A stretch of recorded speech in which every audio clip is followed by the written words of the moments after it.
It simply cannot be reasonable for someone to be holding an AR-15 semi-automatic rifle with powerful ammunition and be chased by someone who is unarmed, who's smaller than him, who's shorter than him. And the first thing that you do to defend yourself is you plug 4 rounds into it. You shoot it from about 4 feet away, and not from 4 feet from Mr. Rittenhouse, 4 feet from the end of that gun. Your first shot immobilizes him. It shatters his hip. Then he's caused to go forward. And if you watch the videos, and we're going to watch a couple during this brief rebuttal, he crumples. He immediately crumples to the ground. No one is saying that Mr. Rosenbaum should have chased Mr. Rittenhouse. No one is saying that Mr. Rittenhouse did not have a right to defend himself. This case is about the right to use deadly force. And I want to talk about that standard because Attorney Richards, perhaps on accident, misstated it. He said that the standard is that it could cause death or great bodily harm to Mr. Rittenhouse, or that it is likely to cause death or great bodily harm to Mr. Rittenhouse. That is absolutely not what the standard is, and that is not what this trial is about. The standard is the defendant may intentionally use force which is intended or likely to cause death or great bodily harm, such as fire an AR-15, only if the defendant reasonably believed that the force used was necessary to prevent imminent death or great bodily harm to himself. Not, if you repeatedly smash someone's face, it might lead to injury. Not, this could have happened. Imminent death or great bodily harm. There's an old phrase that I can kill you with my bare hands. And there is literally no evidence that Mr. Rosenbaum was capable of that. Mr. Rittenhouse has size on him. We heard how he's a swimmer. We heard how he's a lifeguard. He's apparently in some kind of shape. Punch him in the face. Kick him in the testicles. Knee him in the face. Hit him with your gun. You don't just immediately get to shoot someone. And I don't care about provocation or any of that. Put that aside. It is not reasonable for any adult, for any person, for any 17-year-old male to not try and defend yourself first using other methods. Now you factor in provocation, the fact he had no right to retreat, or no ability to, or he had to retreat, and that he had to exhaust all methods. Clearly, if there is provocation, he's guilty. But even outside of provocation, why do you get to immediately just start shooting? As Mr. Binger said, he brought a gun to a fist fight. And he was too cowardly to use his own fist to fight his way out. He has to start shooting. And let's just say, theoretically, that we think, that the 12 of you think that it is reasonable to have used force, deadly force in that situation. Shoots once, takes out his hip. What does Mr. Rittenhouse have to do to avoid that? Well, maybe take one step back. And Mr. Rosenbaum is no threat. And Mr. Rittenhouse is responsible for every round of that gun. It did not have to happen as fast as Mr. Rittenhouse made it happen. He could have held back at 1 shot. He could have held back at 2 shots. The guy in the blue hoodie who came in to attempt to kick him didn't get 4 shots. Mr. Rosenbaum didn't get 4 shots. And Mr. Gross-Kreutz did not get 4 shots. The defendant has the ability to gauge what he is doing and to stop shooting. Mr. Richards talks about the threat being immobilized. What threat does someone 6 inches shorter than you that you've already shot in the hip and is already falling to the ground have? Why do you have to keep tracking them and shooting them and ending up with a kill shot in the back? Hit them, kick them, knee them, anything else. And Mr. Rosenbaum and Mr. Rittenhouse are alive. Because the defense talks about games that the prosecution has played. Let's talk about games. Let's talk about how Mr. Rittenhouse on that night did not tell Dominic Black, did not tell Joanne Fiedler, did not tell anyone about this grabbing of the gun. Didn't tell anyone about, oh, I was afraid they were going to use the gun against me. That is because once Mr. Rittenhouse and his team understood that an unarmed person chasing him and unarmed people chasing him later on would not be enough to meet this standard, to meet this privilege, they had to concoct a story. They had to concoct a story about how suddenly I was in great fear of this gun being used. And if that's the real reason, why didn't Jason Lukowski know that? Why didn't Dominic Black know that? Why didn't Joanne Fiedler know that? You darn well know if there was any evidence of the defendant saying that the night of, we would have heard about it. So yes,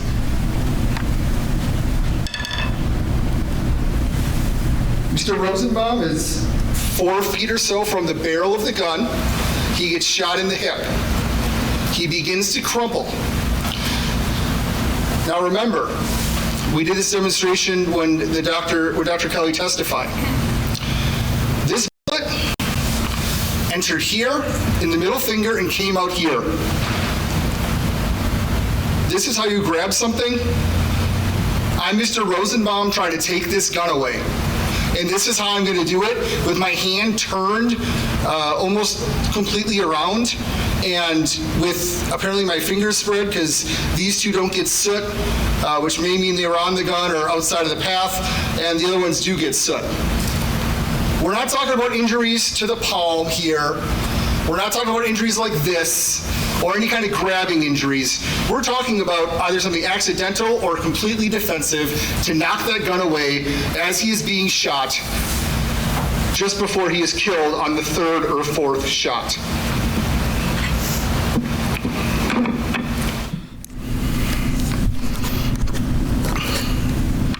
Well, we're supposed to believe that Mr. Rosenbaum is Jason Bourne or John Wick or some other movie star hero who's capable of killing with his bare hands and deserved the treatment that he got from the defendant.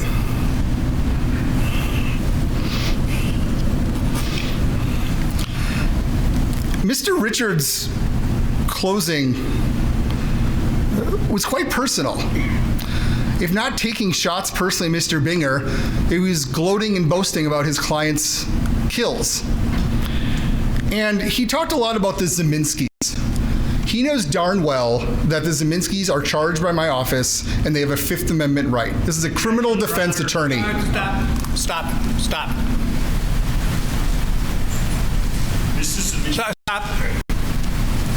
Let me ask you to step out for a moment, would you?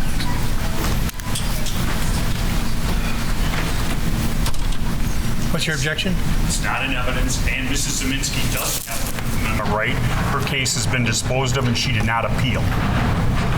She did not plead or was charged with any arson, which the defense could get into, and she would have a Fifth Amendment right. Wait a minute. As I recollect it, I think I handled the case. As I handled the Jason... Joshua Zeminski. What's that? Joshua Zeminski. That's pending. Right. Mr. Zeminski's case is pending, and it has been repeatedly adjourned to follow this case at the state's request. I handled the case of Mrs. Zeminski, and she came in on a reduced charge. It was a recommendation, I think, for a 7-day sentence. She was being revoked and sent to prison. I don't know the particulars of that case, but if Attorney Richards she wouldn't have a right of. I think I sentenced her to 7 months in prison consecutively to her sentence, and I don't think. Why would she have a testimonial privilege any longer? If there are charges outside of what she was charged with, she wasn't charged with any arsons. Are you going to charge her? I don't know. Probably not. All of the charges out of the event were wrapped up. All of the charges out of the event were wrapped up. They can't piecemeal the charges, and to argue that she has a Fifth Amendment right now is ridiculous. I did say Mr. Zeminski had a Fifth Amendment right, and then the objection came. I did not say Mrs. Zeminski. I can clarify that Mr. Zeminski has a Fifth Amendment right. Well, let's find out from the report of what was said. I thought it was just Mr.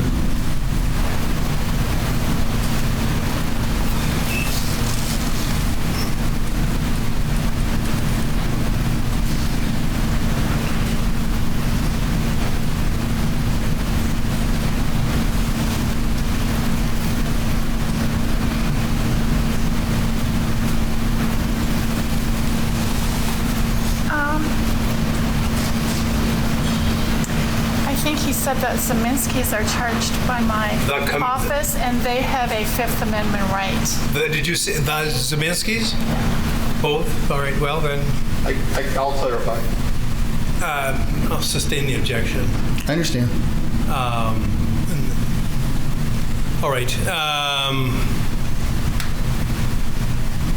All right. Ask the jurors to come back in, please.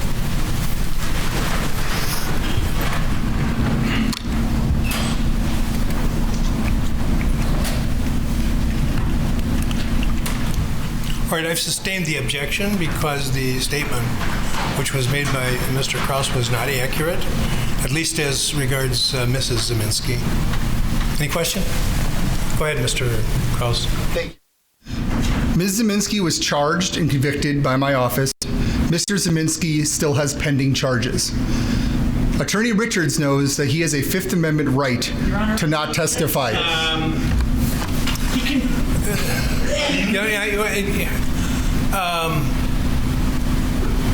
Let me ask you to step in the library again, please.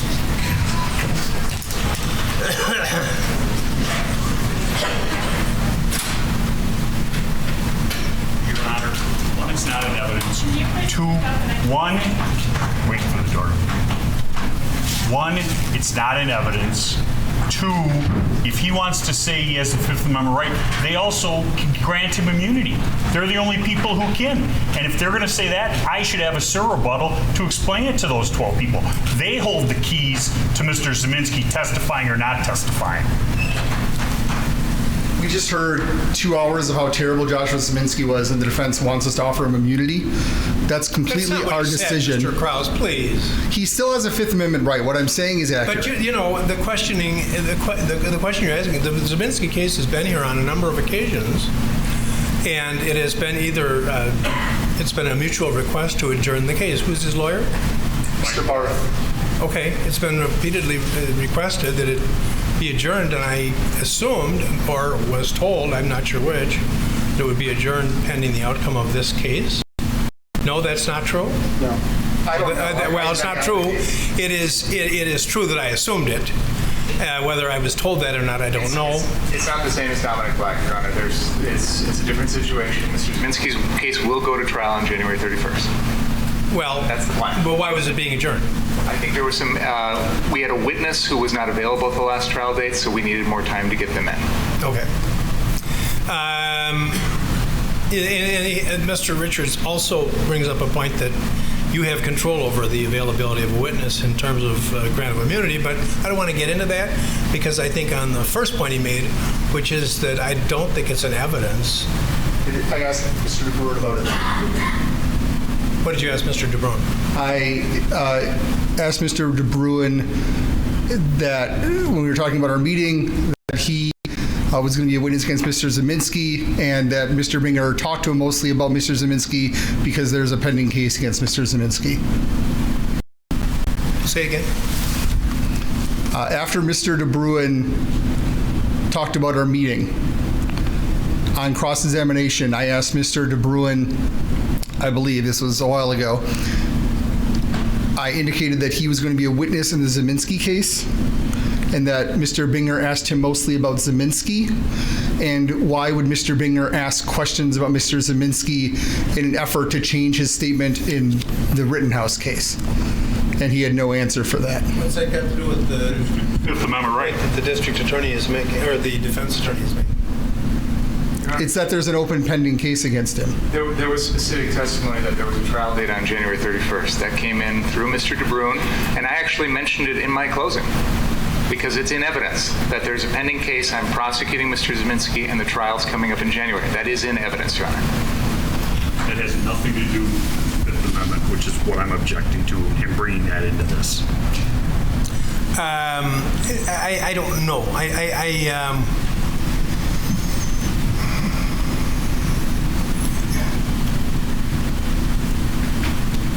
You're making it sound as if, well, you're making it sound, and correctly so, that Mr. Zeminski is unavailable because of his testimonial privilege. But now Mr. Richards is asking whether he should be allowed a rebuttal so the jury would understand that that is somewhat under the control of the district attorney. But I'm not going to, at this point, I'm not going to get further into that. I'm just going to ask you to move on to something else. Well, my next line of argument is that the defense named them in their witness list and could have called the Zeminskis. No, he can't, because he's got a Fifth Amendment privilege for the very reason you indicate, and privileges must be claimed as much as possible outside the presence of the jury. That's the statute. They could have called Kelly Zeminski. They admitted her here from prison. Pardon me? We had to have her available in case something came up. That doesn't mean we have to call her. We have no obligation to put anybody on the witness stand. Nor does the state. And Mr. Richards commented many times about how we could have called them, which I think was dishonest given the Fifth Amendment issue. But then also I can mention that when he said read his witness lists, the Zeminskis were on it, and they have the ability to call them as well. The witness list is not in evidence. These are opening statements, and he commented on those multiple times.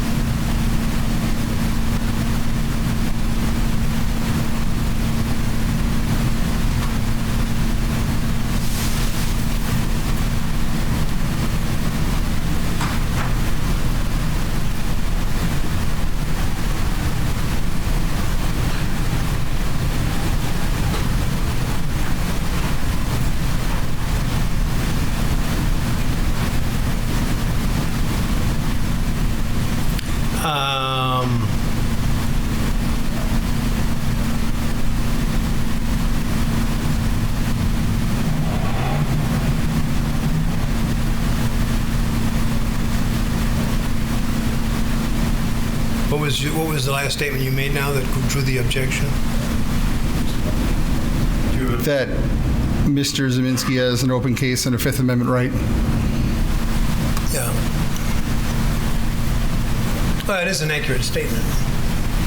Then I should be able to fill in the holes because they're the ones who give him immunity. I can't call them. Well, I know that, but Why'd you subpoena?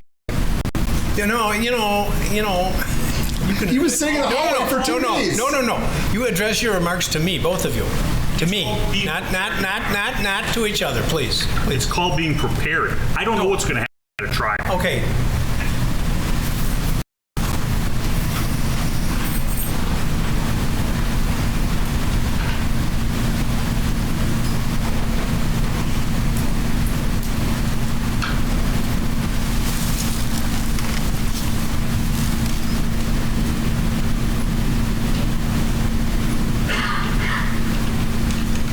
Well, I think I'm just going to tell the jury that Mrs. Zeminski would have been available for to be called by either party. Okay? Fine. Oh, man, I got out of it alive. Okay. Ask them to come in, please. All right, folks, what the situation is that Mrs. Zeminski would have been available to either party to call as a witness, and neither of them has done so. Okay? Any question? Go ahead, Mr. Kraus. Thank you. Mr. Richards also mentioned that Attorney Binger talked about how all these people are liars, and he was acting like a whiny defense attorney. I don't know why that language had to be used, but Mr. Binger never said any such thing. He never called anyone a liar, except for perhaps Mr. Rittenhouse. And Mr. Richards talks about how, well, in the state's opening, you heard nothing about provocation. Mr. Richards knows that is a specific thing, that instruction we get from the judge at the end of the trial. Had we mentioned at the beginning, he would have objected. He would have objected. Now let's talk about this threat, this supposed threat.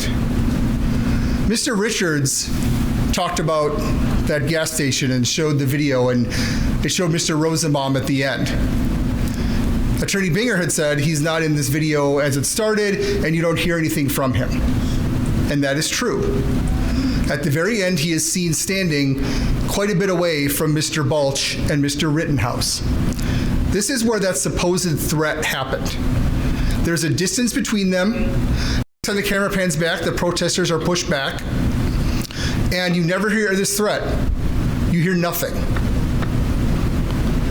And apparently that is what the defense is accepting, where the threat happened, although Mr. Rittenhouse actually does not accept that, because he said it happened at Block or 2 North. So they can't agree on when the threat took place. They can't agree on where the threat took place. And it's the only few seconds of that part of the night that is not on tape anywhere. It's another concoction to give credence or to give weight that, oh, he had to defend himself against an unarmed man. There's been talk about how the defendant came around that Duramax and raised his gun. There seemed to be a contested issue in the case until the defendant lied about it on the stand. The defense themselves submitted an exhibit, number 41, in which it is denoted where the person that put that video together indicates Rittenhouse pointing gun at Zeminski's. I think it has a question mark. This was their exhibit. There was testimony from Detective Antaramian, and we showed this drone video. Now, but then the defendant won't admit to it on the stand, and then all of a sudden the defense has to fight it and talk about hocus pocus and make up little clever rhymes. The defendant could have told you the truth, but that hurts his case, and that gives us provocation. Now, I did have, on rebuttal, Mr. Armstrong put in 2 very blurry pictures. Mr. Binger didn't even mention these pictures in his closing, because they're maybe the 5th, 6th, or 7th strongest pieces of evidence that Mr. Rittenhouse raised his gun. But the defense is seizing on them, and they inaccurately said that it took him 20 hours of work to do. He worked on that drone video for 20 hours. He made us multiple shorter videos of it. These images were the last part of that work. And that image does show Mr. Rittenhouse holding a gun. It is blurry. Does it show every detail? No. But we thought it important that there at least be some still shot besides these videos. The second one I showed, again, is very blurry, but it's of the shooting. And you see Mr. Rittenhouse blurry, you see the puff of smoke, and you see Mr. Rosenbaum blurry, still very much upright. And that is why those pictures are given. It was the tail end of all the work that Mr. Armstrong did on this video. The defense seems very scared of these pictures because it helps to prove their client lied on the stand, and it shows that he provoked the attack. Now, I would like to show you, I believe this is the full drone video. Exhibit 73. Where's the mic? Oh, I have it.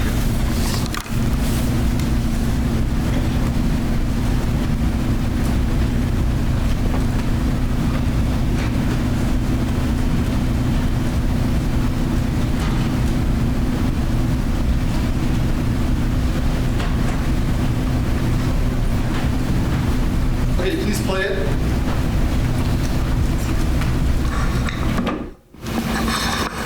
So in this one, it is difficult to see the raising of the gun because it's the full video.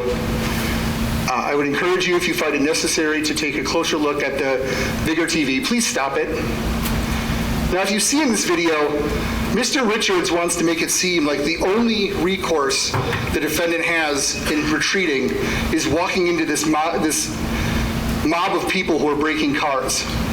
But look at all that open space that he has. At this moment, he could have turned around and ran in that space and gone right back up Sheridan, and everyone would be alive and everyone would be fine. Instead, he decides to start slowing down and run into these cars in which he is supposedly trapped, which would be like being trapped in a Target parking lot.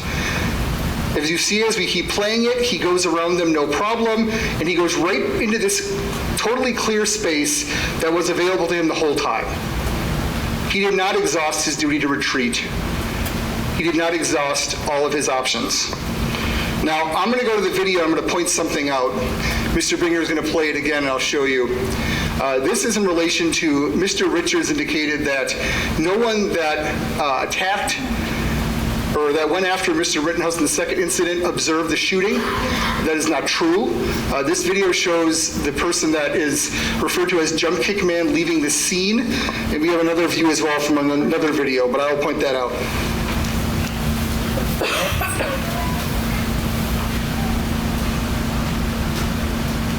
See this man in a wheelchair who's struggling to get out of the way?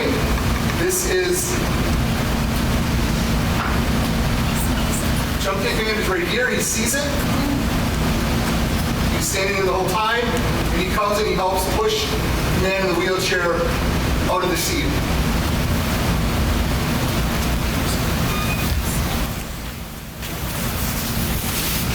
So he absolutely was there. He did see what happened.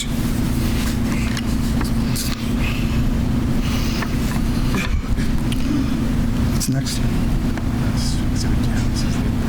This is Exhibit 10. This is the Ford Fisher video.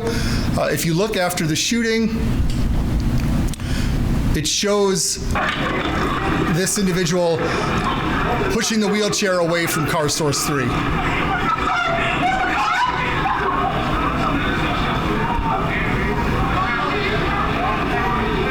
There he is across the street, pushing the man in the wheelchair away out of the scene.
This is a video you've seen before. It does look better on the large television, but this is where he comes into the screen.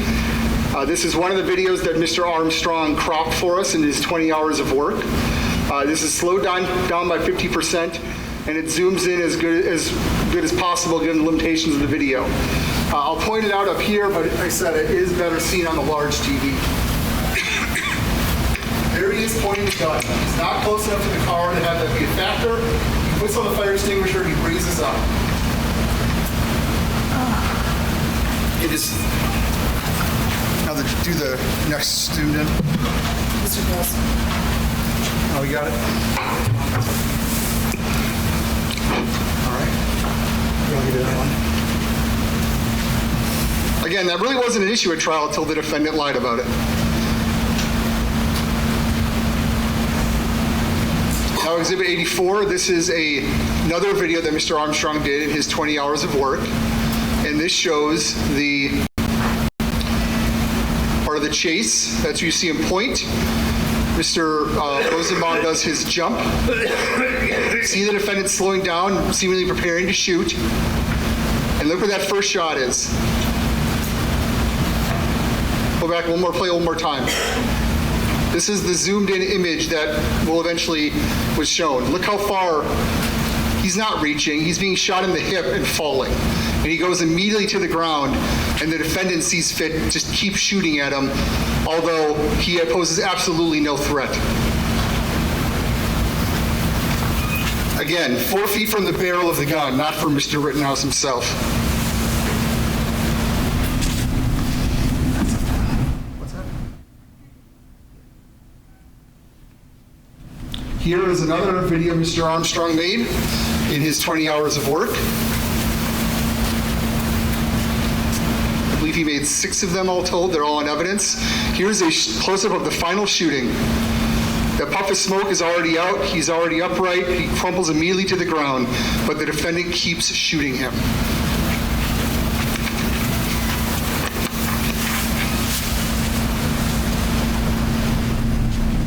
So did Mr. Rosenbaum turn and get shot in the back that way? No, he was even less of a threat. He was falling face first on the ground with his hips shattered. So yes, he was shot in the back, and he was killed by a shot in the back, and it was the 3rd or 4th shot.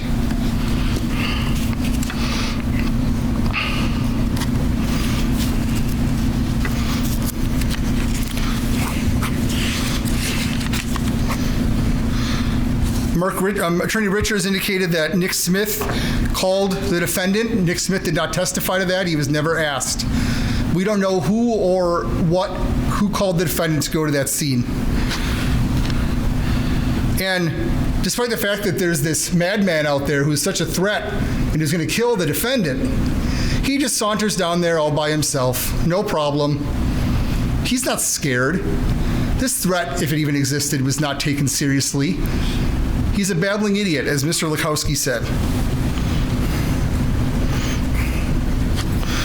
Mr. Rittenhouse testified he didn't hear anything before he shot. He didn't hear this "fuck you." He didn't factor in the gunshot.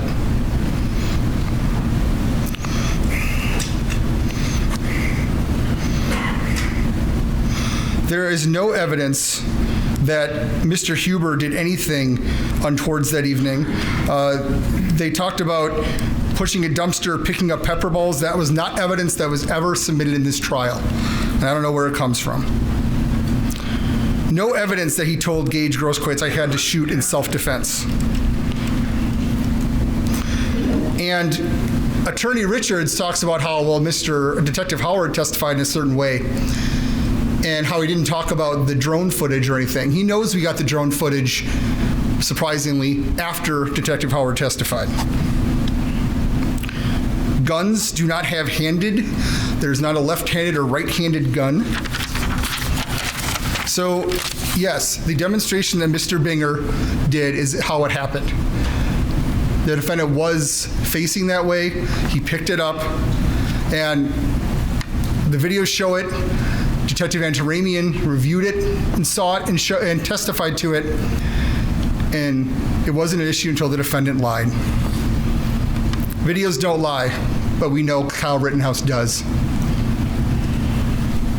He lied all that night. A lot has been made about how Gage Grosskreutz had an attorney. How hypocritical from a lawyer to hear someone criticize someone else hiring counsel. Mr. Rittenhouse isn't here alone. He has lawyers. And I apologize that the district attorney's office followed our interpretation of Marcy's Law, which is a fairly recent, especially at that time, constitutional amendment. Mr. Richards, don't wait here yet. Gage Grosskreutz is not on trial. He followed the advice of counsel not to turn over his phone, just as anyone who hires counsel can do. They can follow the advice of their counsel. We got his whole video from that night. The defense has seen it. We have it. What else do we need? Text messages from 3 weeks before? They just want to try to dig up dirt because they think it's there, because the defense wants you to believe that these people got what was coming to them, that they were bad people doing bad things, and we should be proud and boastful of Mr. Rittenhouse for killing them.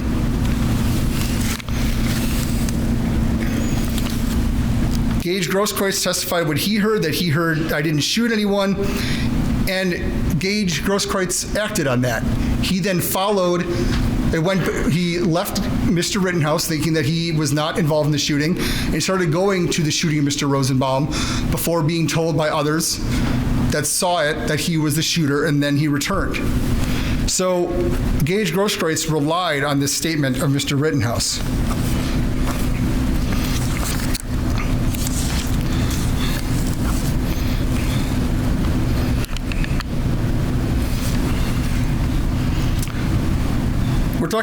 Let's talk about a rush to judgment. Mr. Rittenhouse turned himself in. Are you supposed to wait days, weeks, months to charge murderers who we know murdered people? It's a red herring, as Mr. Binger said. It's throwing up red herrings, false hypocritical arguments, and attacks on those that Mr. Rittenhouse killed to try and distract you from the fact that he was not in imminent fear of death or great bodily harm, and he was not privileged to act how he did.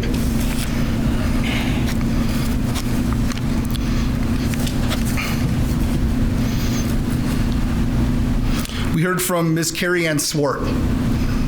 Now that Nathan DeBruin talked about jail, now we can try to smear Mr. Rosenbaum more, although there really is no dispute, or was no dispute, that he came from a hospital. He's carrying a hospital bag.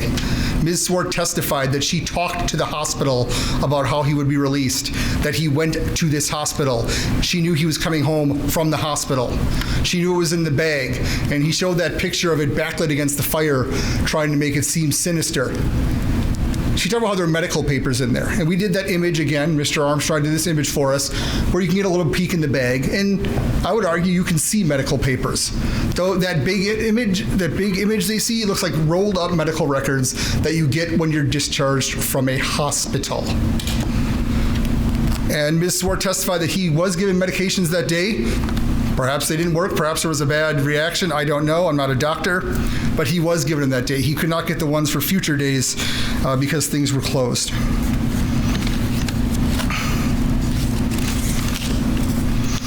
Balch did not testify that he thought there was anything sinister in the bag. He said something inaccurate at the time, but he said that he saw shampoo bottles and a water bottle.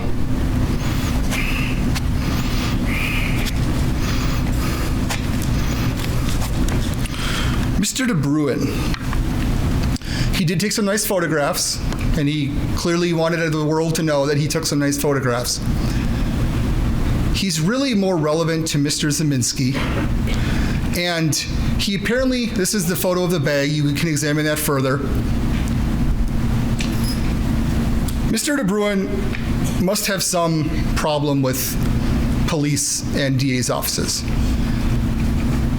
He goes to the detectives. He doesn't give a full story.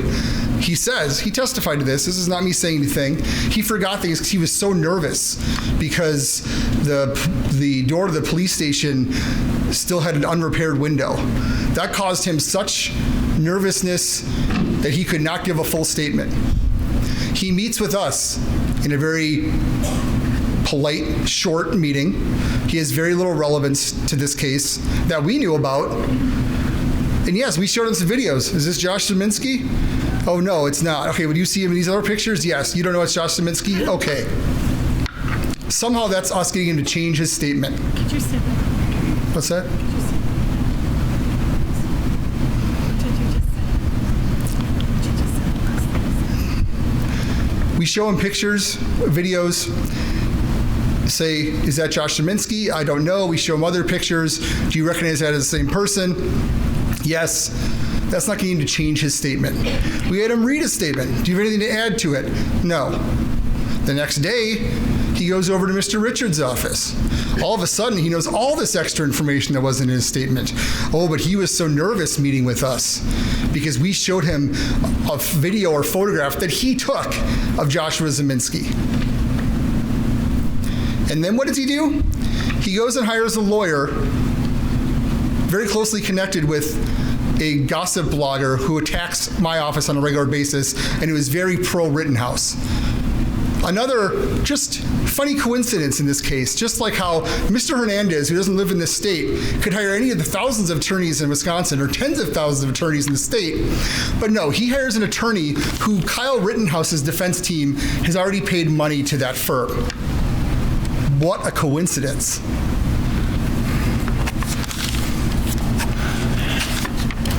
So Mr. DeBruin doesn't tell us any information, then tries to attack us, and then tells the defense a lot more information.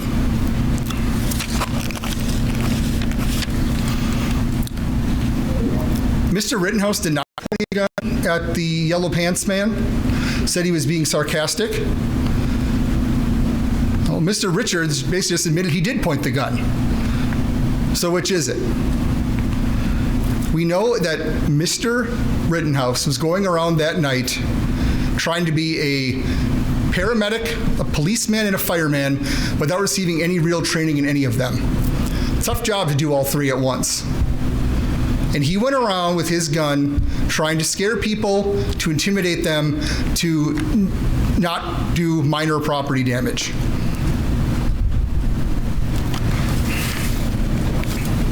He's a chaos tourist. He was there to see what was going on, act important, be a big deal. And then the moment a little bit of that chaos comes back at him, he cowardly shoots a man instead of fighting back. You put yourself in this situation, you know it's going to be out of hand, it gets a little out of hand, someone is chasing me, and you have to shoot him. That is not privileged. That is not reasonable. And that is not what any reasonable person in the defendant's shoes would have done. We kept hearing about this rock in his hand. There's no evidence of there being a rock in that hand. Now, there's talk about how the defendant maybe have re-racked his gun.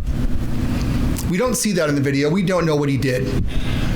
But we do know that as Gage Grosskreutz is sitting there with his hands up, the defendant turns over his gun and is looking at it and is doing something with it.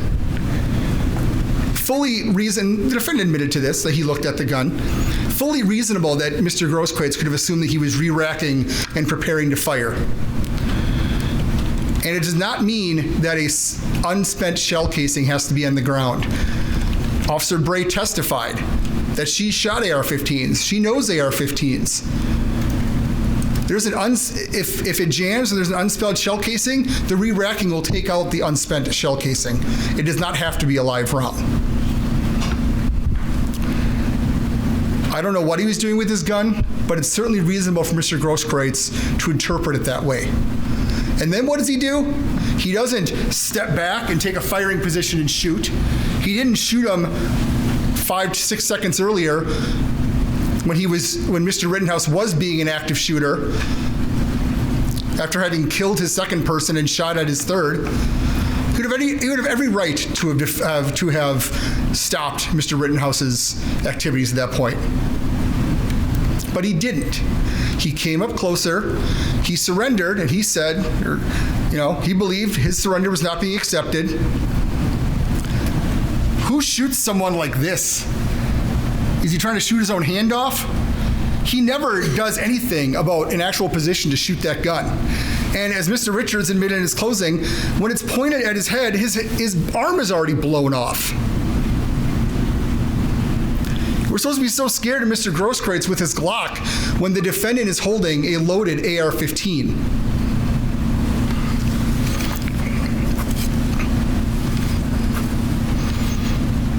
Then there's this preposterous argument that, Kelly Zeminski is holding a flashlight. It must be to bash heads.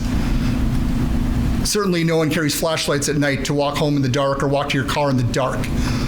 I take when I take my dog for a walk. I'm looking to bash in heads? No.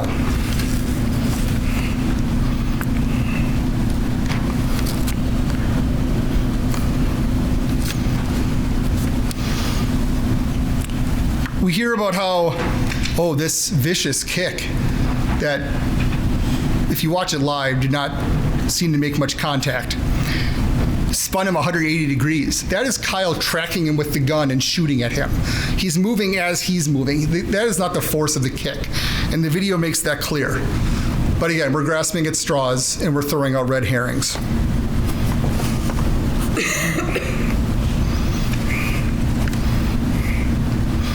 And now, a skateboard is a deadly weapon.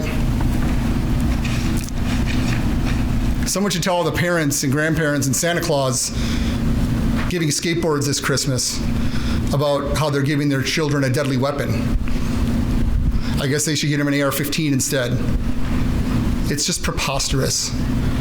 And yes, Mr. Huber was acting heroic in holding down that and taking that skateboard and trying to hold him down and trying to take that gun. And what happened? The gun stayed attached to Mr. Rittenhouse.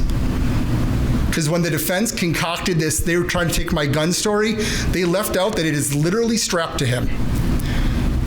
He shot an unarmed man 4 times because he was so scared that Mr. Rosenbaum was going to take the gun away from him when it was attached to him.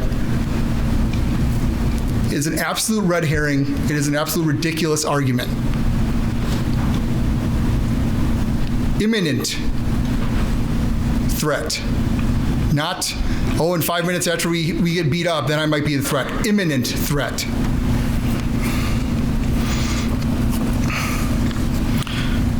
You've heard all the videos. I'm not going to go into it any more great length, but when you listen to the crowd as Mr. Rittenhouse is running, they start yelling after as he's running when they're screaming, "Get him." Also, as people are approaching him at the end, they're asking, "Why did you shoot him? Why did you shoot him?" These are people that were provoked because they witnessed an attack or heard shots or heard he was attacking, and they took action. As Mr. Bringer said, I probably wouldn't do it either.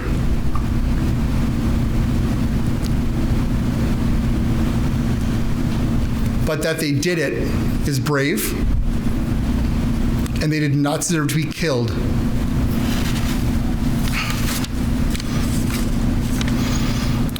Kyle Rittenhouse has such strong ties to Kenosha, but he needs Google Maps to find a business he says he's driven by every day.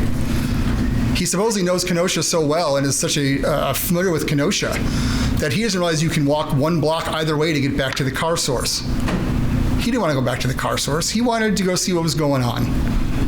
He wanted to stay in the action. He wanted to continue to do things that would make him feel big and make him feel important.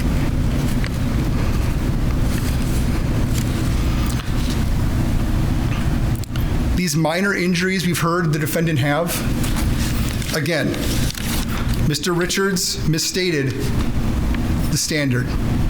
It is not could have caused great bodily harm or death. It is not likely to have caused great bodily harm or death.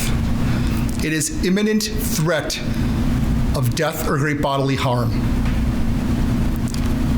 Where is that when you get a couple scrapes? Everybody takes a beating sometimes, right? Sometimes you get in a scuffle and maybe you do get hurt a little bit. That doesn't mean you get to start plugging people with your full metal jacket AR-15 rounds, and no, bullets are not bullets. And we heard testimony about that.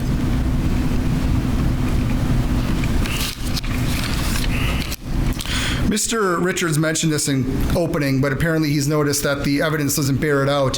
He talks about this, how Mr. Rosenbaum put this shirt over his head to hide his identity because he's going to go ambush Kyle Rittenhouse. Well, then obviously watch the videos. He's had that shirt on his head for some time. Whether it's COVID, this is all pre-vaccine as we know.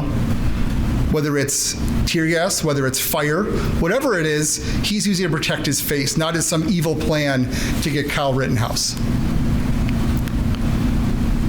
They're setting this fire and they begin walking down Sheridan. There's no evidence that they knew he was coming. There's no evidence that they had any plan to get him.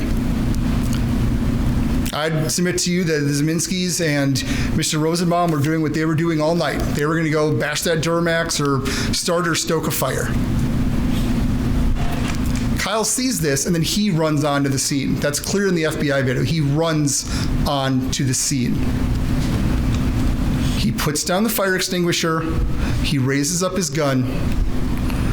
Mr. Rosenbaum yells, "Gun, gun, gun." Why else would he yell that?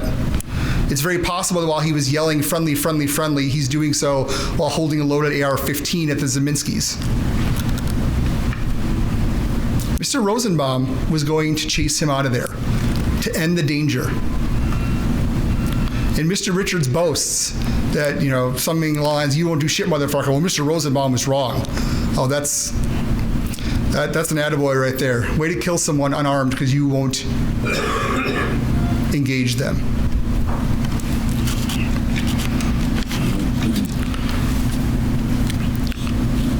He raises the gun, he provokes the attack.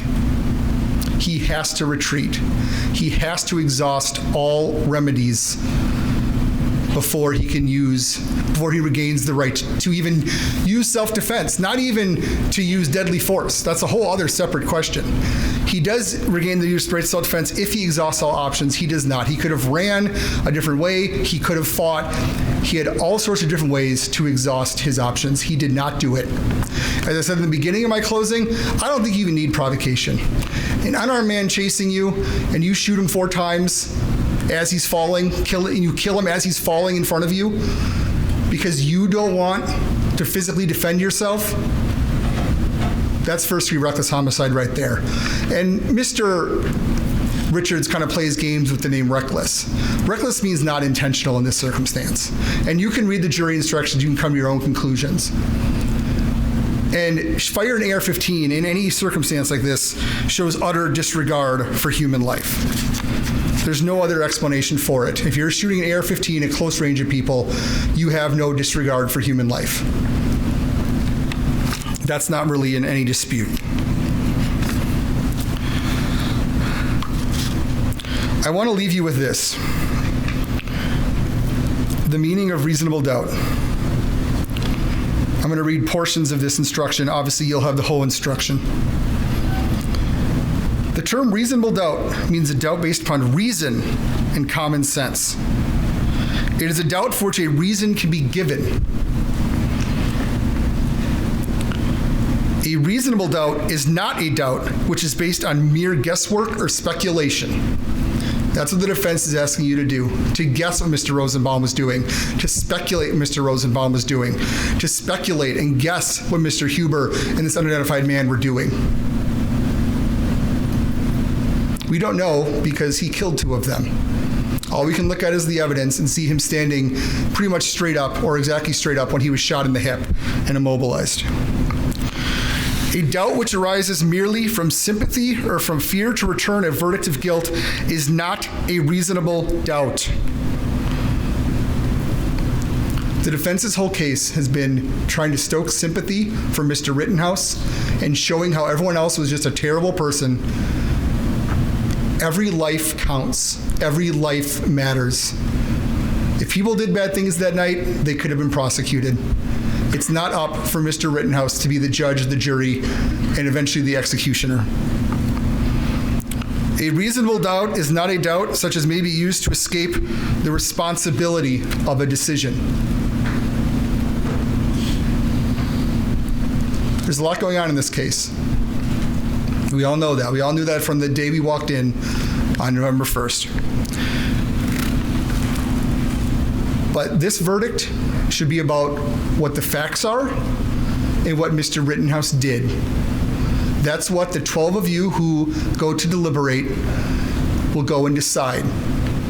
You are the fact finders. You decide what is beyond a reasonable doubt. You decide what he is guilty or not guilty of from this menu of options that you now have.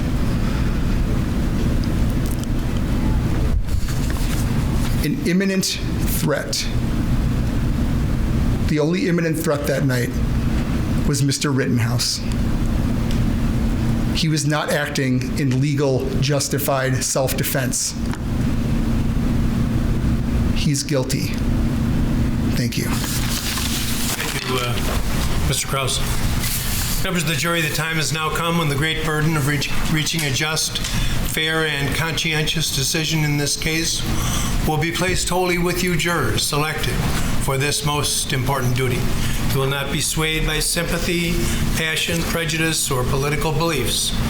You will disregard any impression which you may have regarding what you believe to be my opinions on the guilt or innocence of the defendant. You will disregard the claims or opinions of any other person or news media or social networking site. You will pay no heed to the opinions of anyone, even the President of the United States or the President before him.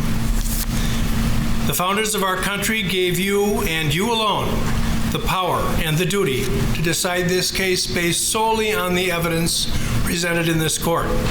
You will fearlessly keep faith with those who have entrusted to you the fair rendition of justice and the protection of our freedom. You will be very careful and deliberate in weighing the evidence.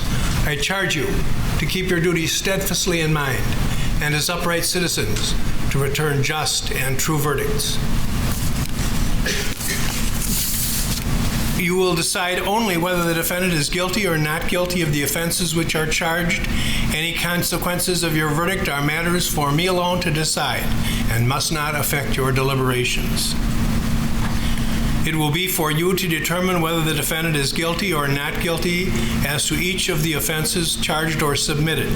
You must make a finding as to each count of the information. Each count charges a separate crime, and you must consider each one separately. Your verdict for the crime charged in one count must not affect your verdict on any other. This is a criminal and not a civil case, and therefore, before you can reach a verdict which may lawfully be received, it must be reached unanimously. In a criminal case, all 12 jurors must agree in order to arrive at a verdict. When you retire to the jury room, select one of your members to preside over your deliberations. That presiding juror's vote is not entitled to any greater weight than that of any other juror. We're going to stop at this point, and I'm going to ask that you return tomorrow. I'm going to let you take a vote. When you want to start tomorrow, you can choose 8, you can choose 8:30, you can choose 9. How many would be in favor of starting at 8:30? How many want to start at 9? I missed 8, didn't I? How many still want to start at 8? How many would like to start at 9? All right, that's the clear consensus. Well, it's not a consensus, but clear plurality, probably majority, I think. And so we'll start at 9 tomorrow, as we have been.